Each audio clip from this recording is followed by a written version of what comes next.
중소기업이 대기업한테 갑질해가지고 이길 수가 없어요.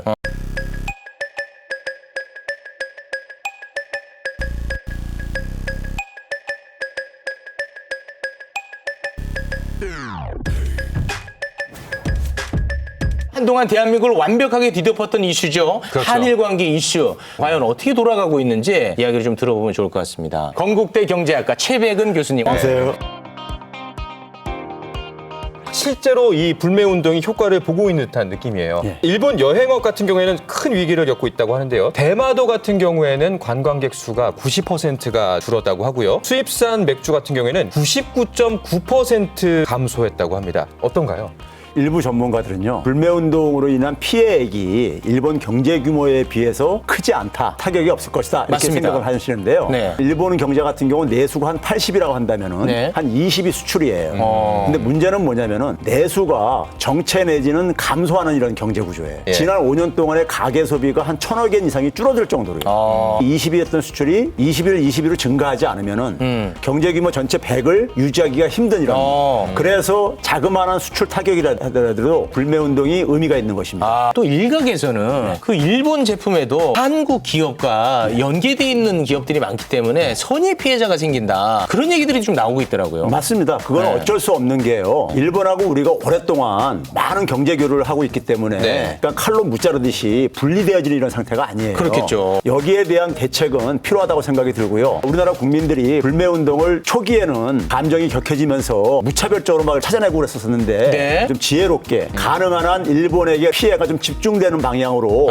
그래서 정부에서도 지금 중소기업에서도 그러니까 한 1,100억 원 이상 예산을 잡아놓은 걸로 알고 있고요. 네. 근데 저는 조금 더 공무원들이 현장 전수조사를 통해 가지고 지원 대책을 좀 더 세세하게 마련할 필요가 있고 예산을 더 책정하는 것도 저는 필요하다고 생각합니다. 그런데 만약에 이제 정부에서 지원금을 준다, 부추긴다 라는 비판을 또 일본 측에 살 수도 있지 않습니까? 국민들이 불매운동을 자발적으로 한 거고 그렇죠. 거기에 따른 산업의 피해가 발생하는 것은 사후적으로 대책을 이제 마련하는 것이기 때문에 네네. 정부의 직접적인 개입이라고 보기는 어려운 것이고요. 네. 분리해 생각해야 된다. 그렇죠. 아무튼 불매운동을 통해서 일본에 확실하게 타격을 주고 있는데 네. 어쩔 수 없이 우리 기업도 타격을 또 피해를 보는 부분이 분명히 있지 있는 않겠습니까? 거죠. 네. 지금 수출 규제로 인해 가지고 우리 산업이 직접적인 피해를 보는 거는 보고가 되진 않고 있어요. 이 싸움을 가만히 구조를 보게 되면요. 일본에서는 부품 소재를 지금 안 팔겠다고 하는 거잖아요. 네. 근데 우리는 그걸 되게 소비하는 게 대기업들이란 말이에요. 네. 쉽게 얘기하면은 중소기업이 대기업한테 갑질을 하는 거예요. 근데 경제학적으로 중소기업이 대기업한테 갑질해 가지고 이길 수가 없어요. 시간이 지나면 지날수록 대기업들이기 때문에 우리는 거기에 빨리 적응할 수밖에 없는 거고 일본의 중소기업은 자신들의 무덤을 파는 곡이 될 수 있어요. 주요 고객을 잃어버리고 실제로도 수출을 보게 되면요. 한국이 일본에다 수출하는 것은 한 6% 감소했어요. 네. 근데 일본이 한국에다 수출하는 것은 그 2배인 12%나 감소했어요. 아, 그렇습니까? 예. 반도체는 지금 설명하셨다시피 괜찮다고는 하지만 우리나라의 수출 규모가 지난해 12월부터 계속 내내 맞습니다. 하락하고 있다고 하는데 산업 전반적으로 보면 좀 위험한 부분이 있는 건 아닌가요? 지금 우리나라 수출이 감소하는 거는요. 네. 세계 경기 둔화, 특히 제조업 경기 둔화. 독일 같은 경우도 지금 마이너스 성장을 할 정도로요. 그런 상황이다 보니까 이 충격인 것이지 일본과의 싸움에서 나타나는 피해는 아니다. 그렇다면 이 상황이 어떻게 계속될지 또 앞으로 이제 우리 국민과 정부는 어떻게 대응하는 게 좋은지 일본이 우리한테 유일하게 경쟁력 갖고 있는 게 부품 소재 산업인데 이게 타격을 입을 수가 있어요. 기냥 물러가면 아베 정권 붕괴됩니다.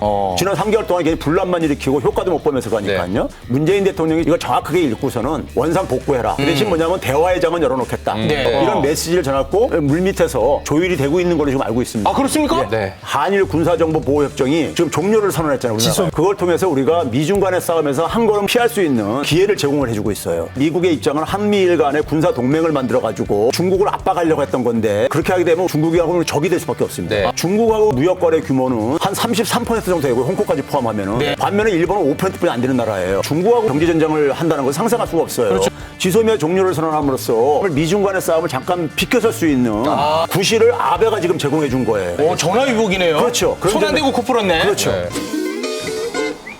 아마 보게 되실 거예요. 괜찮아? 어차피 볼 거 하루라도 일찍 봐주세요. 좋아요? 한밤의 시사 토크 더 라이브. 어차피 보게 될 거 하루라도 일찍 보세요. 알겠습니다. 아유, 고맙습니다. 네.